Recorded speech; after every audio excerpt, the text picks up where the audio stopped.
사도신경으로 우리 신앙을 고백드리겠습니다. 전능하사 천지를 만드신 하나님 아버지를 내가 믿사오며 그 외아들 우리 주 예수 그리스도를 믿사오니 이는 성령으로 잉태하사 동정녀 마리아에게 나시고 본디오 빌라도에게 고난을 받으사 십자가에 못 박혀 죽으시고 장사한 지 사흘 만에 죽은 자 가운데서 다시 살아나시며 하늘에 오르사 전능하신 하나님 우편에 앉아 계시다가 저리로서 산자와 죽은 자를 심판하러 오시리라. 성령을 믿사오며 거룩한 공회와 성도가 서로 교통하는 것과 죄를 사하여 주시는 것과 몸이 다시 사는 것과 영원히 사는 것을 믿사옵나이다. 아멘. 찬송가 435장 나의 영원하신 기업 같이 찬양드리겠습니다. 나의 영원하신 기업 생명보다 귀하다. 나의 갈 길 나가도록 나와 동행하소서. 주께로 가까이 주께로 가오니 나의 갈 길 나가도록 나와 동행하소서.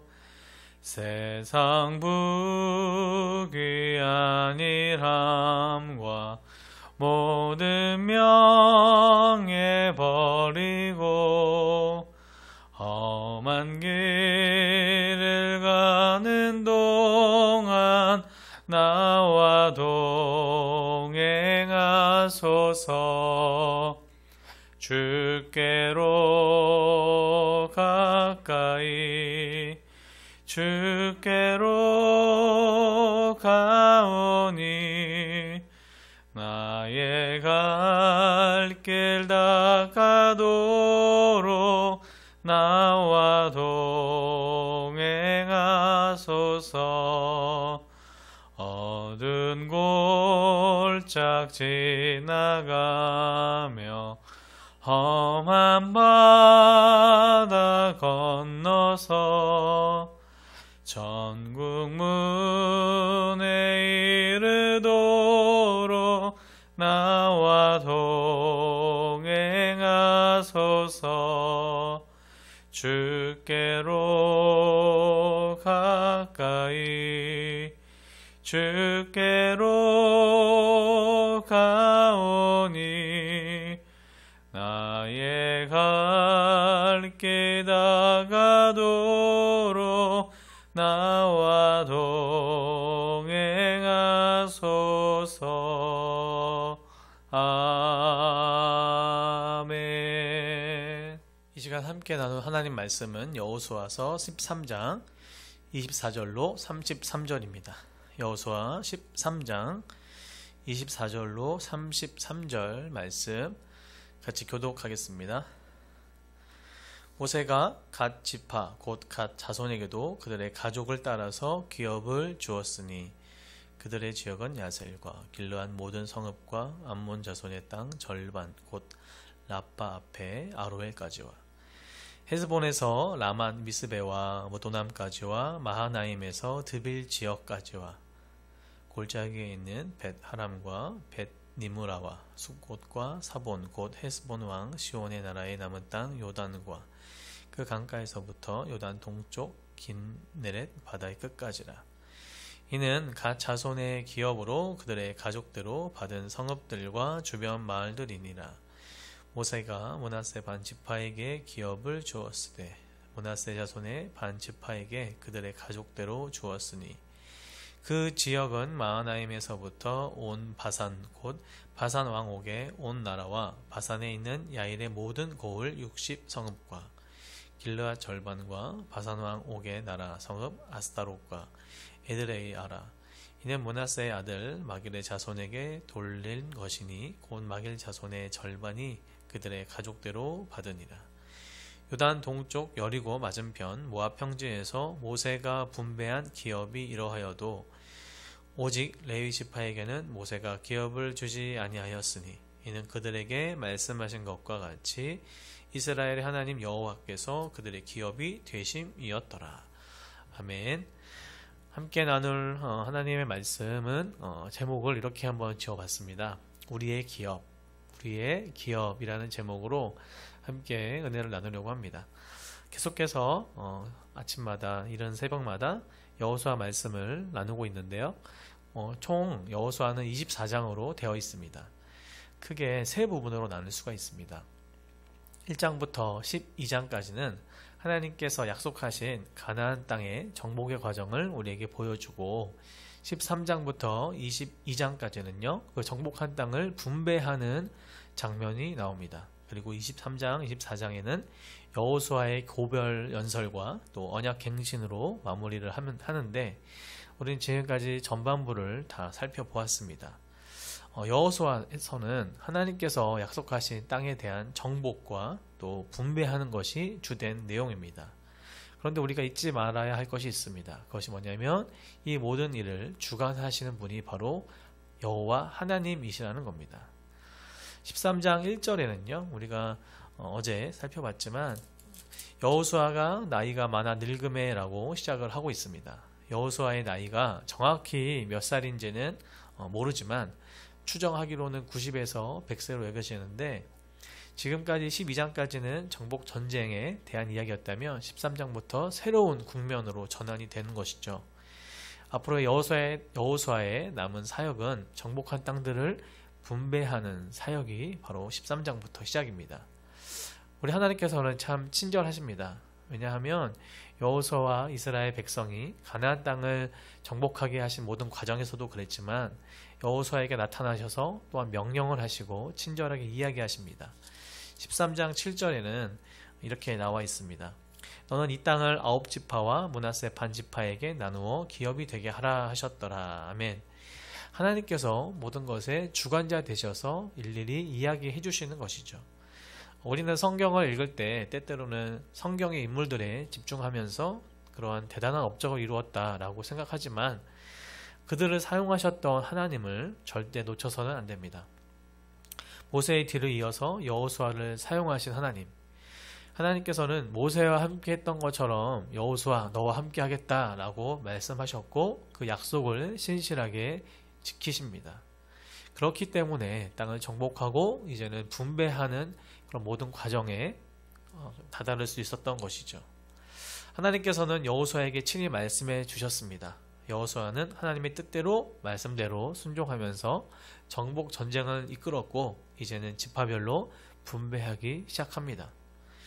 여호수아가 하나님의 뜻과 계획대로 말씀대로 분배하는 내용이 13장 이후의 내용인데 13장 15절부터 끝절까지에는 요단강 동편의 땅 분배에 대해서 보다 상세하게 설명합니다. 지파별로 그 내용이 기록이 되어 있는데 우리가 보면 참 하나하나 세세하게 그 지형들이 나오는 것을 볼 수 있습니다. 성경에는 이렇게 구체적인 지명, 또 지형, 또 도시들을 이야기하고 있습니다. 왜 그럴까요? 성경은 누군가가 꾸며낸 이야기가 아니라는 것입니다. 성경의 이야기는 역사적인 사실이고 있었던 일이며 누군가 꾸며낸 이야기가 아니라는 것을 증명하고 있는 것이죠. 특히 오늘 함께 읽은 본문에서는 두 지파에 대한 이야기가 나옵니다. 24절로 28절은 갓 지파의 기업에 대해서 말씀하고 있습니다. 그들이 어떠한 땅을 받게 되었을까? 갓 지파는 어떤 지파였습니까? 야곱에 그의 아내 레아가 있었고 또 그의 몸종인 실바에게서 낳은 그 아들의 후손이 바로 갓 지파였습니다. 이 부분을 민수기 32장부터 33절, 36절에는 좀 더 이해하기 쉽게 이렇게 나와 있는데요. 갓 지파는 요단강 동쪽 르우벤 지파가 받은 땅의 북쪽 그리고 므낫세 반 지파가 받은 땅의 남쪽이 바로 갓 지파가 받게 될 기업이고 경계다라고 나와 있습니다. 즉 갓 자손이 받은 땅의 경계는요. 요단 계곡의 동쪽에 아주 대부분 큰 지역을 포함하고 있습니다. 그렇다면 29절부터 33절은 또 다른 또 두 번째 지파가 나오죠. 므낫세의 반 지파에 그들이 받았던 기업을 이야기해 줍니다. 성도님께서도 기억하시겠지만 므낫세는 이스라엘의 12지파가 아니었습니다. 에브라임과 더불어 요셉의 아들이었던 이 므낫세. 그렇지만 야곱이 그 둘을요 자기 아들로 양자 삼죠. 그러면서 땅 분배에 있어서 요셉과 또 레위 대신에 에브라임과 므낫세가 기업이 됩니다. 지파가 돼서 12지파를 이루게 되는 것이죠. 그러기에 므낫세 반지파는 바산과 길르앗의 절반을 차지하게 되는데, 그렇다면 궁금한 게 있습니다. 레위 지파는 왜 기업을 받지 못했을까라는 것입니다. 그 이유를 13장만 해도 두 번이나 이야기하죠. 14절은 무엇이라 나와 있습니까? 제가 한번 읽어드릴까요? 오직 레위 지파에게는 여호수아가 기업으로 준 것이 없었으니 이는 그에게 말씀하신 것과 같이 이스라엘의 하나님 여호와께 드리는 화제물이 그들의 기업이 되었음이더라. 아멘. 그리고 오늘 본문의 33절에 이렇게 나와 있습니다. 한번 같이 읽어보겠습니다. 시작. 오직 레위 지파에게는 모세가 기업을 주지 아니하였으니 이는 그들에게 말씀하신 것과 같이 이스라엘의 하나님 여호와께서 그들의 기업이 되심이었더라. 아멘. 레위 지파는 특별한 족속이었던 것이죠.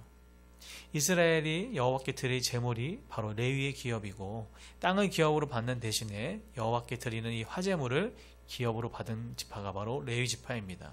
하나님께 드려지는 제물을 기업으로 받을 것이기 때문에 정작 그들의 땅 분배에서는 빠져 있었던 것이죠. 이스라엘 하나님 여호와께서 그들의 기업이시다, 바로 이렇게 말씀하고 있는 것입니다. 레위 지파의 기업은 여호와 하나님 자신이셨습니다.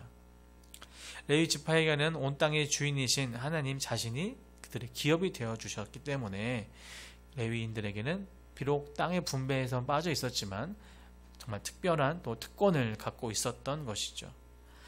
레위 사람들은요 이스라엘의 장자들을 대신한 사람들이었습니다. 민수기 8장, 신명기 10장에 나와 있는 것처럼 6월절에 하나님께서 이집트의 모든 장자들을 죽이시는 10가지 마지막 재앙 가운데 문설주와 또 좌우 임방에 양의 피를 발라둔 이스라엘의 가정의 장자들은 살려주셨습니다.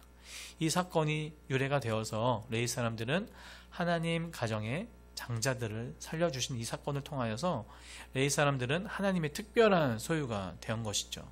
그들은 온 이스라엘을 대표해서 하나님을 섬기는 일을 맡게 되었습니다. 민수기 8장 17절 18절에 이렇게 나와 있습니다. 제가 읽어드리겠습니다. 이스라엘 자손 중에 처음 태어난 것은 사람이든지 짐승이든지 다 내게 속하였음은 내가 애굽 땅에서 모든 처음 태어난 자를 치던 날에 그들을 내게 구별하였습니다. 이러므로 내가 이스라엘 자손 중 모든 처음 태어난 자 대신 레위인을 취하였느니라. 아멘. 레위 사람들은요 하나님을 유산으로 받은 것이죠. 비록 레위 사람들이 땅을 기업으로 받지는 못했지만 그들은 하나님을 전심으로 섬길 수 있는 특권을 받았고, 그 역사 가운데 계속해서 하나님의 일, 특별히 성전의 일, 성전 맡은 일을 하면서 특별한 또 사역을 했던 것입니다. 하나님께서는 아브라함에게 주셨던 이 언약이 이스라엘 역사 가운데 출애굽과 광야 생활과 또 여호수아의 이 모든 정복 전쟁과 분배 과정 가운데 하나님의 약속이 신실하게 이루어졌고, 또 유월절 가운데 정말 하나님께서 은혜 가운데 또 하셨던 그 일들 가운데 레위 족속들을 따로 구분하셨던 그런 모든 것이 사실 오늘의 정복 전쟁과 그 분배의 모습에도 녹아 있는 것입니다. 말씀을 좀 정리하면서 적용해 봤으면 좋겠습니다. 우리가 성경에서 레위인 하면 성전에서 맡은 성전 일을 하는 주요 사람들이기 때문에 오늘날로 말하면 목회자나 또 하나님의 일을 하는 어떠한 특별한 또 직분을 맡은 자라고 생각하기 쉽습니다. 그렇지만 하나님께서는 신약에서 어떻게 말씀하셨습니까? 베드로전서 2장 9절에는 이렇게 나와 있습니다. 제가 읽어드릴까요? 그러나 너희는 택하신 족속이요 왕같은 제사장들이요 거룩한 나라요 그의 소유가 된 백성이니 이는 너희를 어두운 데서 불러내어 그의 기이한 빛에 들어가게 하신 이의 아름다운 덕을 선포하게 하려 하심이라. 아멘. 하나님께서 하나님의 자녀들을 어떻게 이끌어내셨습니까? 그리고 저와 여러분을 무엇이라 말씀하십니까? 왕 같은 제사장이라고 하십니다. 거룩한 나라, 소유된 백성, 왕 같은 제사장이다 라고 우리에게 말씀하시는 것이죠. 주님을 우리의 주인으로 왕으로 모시면서 살아가는 저와 여러분들은 하나님의 백성이며, 또한 우리에게 주신 하나님의 직분이 무엇입니까? 왕처럼, 또 제사장처럼 하나님의 소유가 되고 하나님의 귀한 일을 하는 하나님의 자녀가 되었다라는 것입니다. 단순히 우리가 구약 성경이나 성경을 읽을 때 이것은 레위인들에게만 주는 말씀, 또 특정한 누구에게만 주시는 말씀이라 생각하는 것이 아니라 하나님의 자녀인 모든 저와 여러분에게 주시는 하나님의 말씀인 줄 믿습니다. 저와 여러분은 하나님의 기업을 받은 자들입니다. 온 땅의 주인이신 하나님께서 자신이 그들의 기업이 되어 주시겠다. 오늘을 살고 있는 저와 여러분의 기업이 되어 주시겠다. 주인이 되어 주시겠다. 라고 말씀하고 계신 겁니다. 말씀을 마치려고 합니다. 성도님 한 분 한 분을 이 말씀으로 권면하기 원합니다. 저와 여러분은 레위인입니다. 저와 여러분은 하나님께서 불러주시는 왕같은 제사장들이며 하나님의 거룩한 백성인 줄 믿습니다. 우리가 삶 가운데 또 때론 힘든 일과 어려운 일과 또 많은 크고 작은 일에 부딪힐 수 있지만, 그것 가운데 우리가 생각해야 되는 것은 우리의 기업은 하나님이시라는 것, 우리의 주인은 하나님이시라는 거 잊지 마시고, 왕같은 제사장으로 불러주신 그 하나님 앞에 말씀으로 순종하며 기도로 무릎으로 나아가며 정말 우리에게 가장 귀한 것으로 십자가의 은혜로 주시는 또한 그 하나님을 또한 예배하며 나아가는 귀한 우리 능곡중앙교회 성도님들 되시길 간절히 소원합니다. 기도하겠습니다. 사랑과 은혜가 풍성하신 하나님 아버지, 하나님께서 허락하신 땅들을 분배하는 이 모든 과정 가운데 하나님이 택하신 레위 족속들과 또 여러 지파들 가운데 하나님의 하시는 일들을 봅니다. 하나님, 그렇게 오늘 우리에게도 일하시는 하나님, 또한 우리를 그렇게 불러주시는 하나님, 하나님이 우리의 구원자 되시고 주인이시며 또한 우리의 왕이심이 이 시간 다시 한번 고백합니다. 하나님께서 우리의 분깃이 되시고 우리 기업이 되주시고 우리 주인이 되신다는 이 말씀이 또 오늘 우리에게 동일하게 적용될 수 있도록 도와주시고 삶 가운데 그 주님과 동행하며 한 걸음 한 걸음 나아가는 우리 능곡중앙교회 귀한 성도님들 될 수 있도록 하나님 도와주시옵소서. 오늘 주일 예배 가운데 하나님 은혜 내려주시고 특별히 각 부서마다 또 하나님의 예배할 때 특별히 다음 세대들 가운데 하나님의 은혜를 경험하며 이 계속된 이 믿음의 그 걸음들이, 믿음의 유산들이 계속해서 이어가는 그런 예배 시간, 정말 우리의 삶 될 수 있도록, 그런 우리 교회 될 수 있도록 하나님 도와주시옵소서. 감사드리며 이 모든 말씀 우리 구주 되신 예수 그리스도의 이름으로 기도드립니다. 아멘. 하늘에 계신 우리 아버지여, 이름이 거룩히 여김을 받으시오며 나라에 임하옵시며 뜻이 하늘에서 이룬 것 같이 땅에서도 이루어지이다.